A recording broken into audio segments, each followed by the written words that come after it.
వెంట్రుక దాకా ప్రతి దాంట్లోనూ మనం ఎక్కడ బిగించకూడదు. అతి సహజంగా ఫ్రీగా ఉంచుకోవాలి. ఇది మొట్టమొదటి పాయింట్.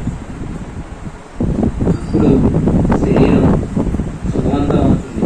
సుఖం అనేది అది, ఆ సుఖాన్ని ఇవ్వాలి శరీరాన్ని.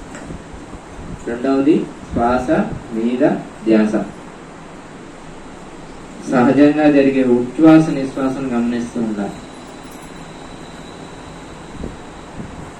మన లోపలికి వెళ్తున్న గాలిని, బయటికి వస్తున్న గాలిని గమనిస్తూ ఉండాలి. ఎంత చక్కగా గమనిస్తే అంత చక్కగా మనం లోపలికి వెళ్ళగలుగుతాం.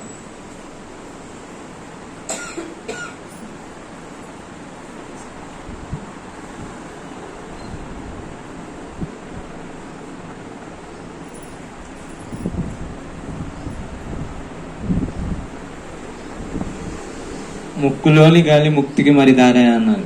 కాబట్టి ఆ ముక్కులోని గాలిని మనం పట్టుకోవాలి.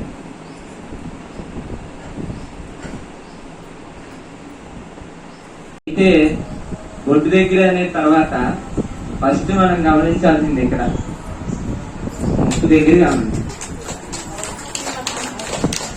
దాన్ని శ్రీకృష్ణ పరమాత్మ కూడా చెప్పాడు. నాసికాగ్రం అన్నాడు.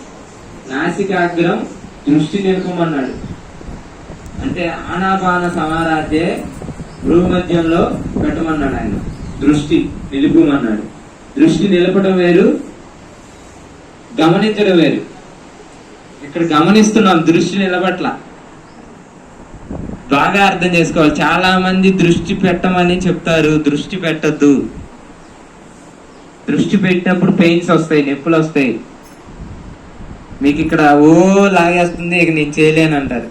కాబట్టి దృష్టి పెట్టకూడదు. శ్వాస మీద, శ్వాసను గమనించాలి.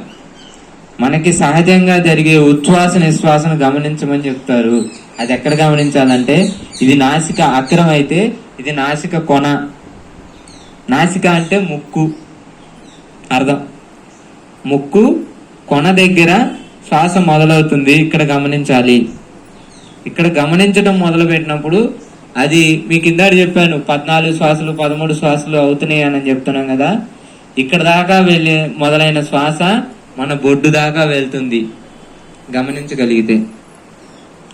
చాలా మందికి అలా వెళ్ళదు. చాలా మందికి బొడ్డు పై దాకా వెళ్తుంది, కొంతమందికి హృదయం దాకే వెళ్తుంది, కొంతమందికి ఇంకా గొంతు దాకే వెళ్తుంది. ఇవన్నీ కూడా గమనించాలి.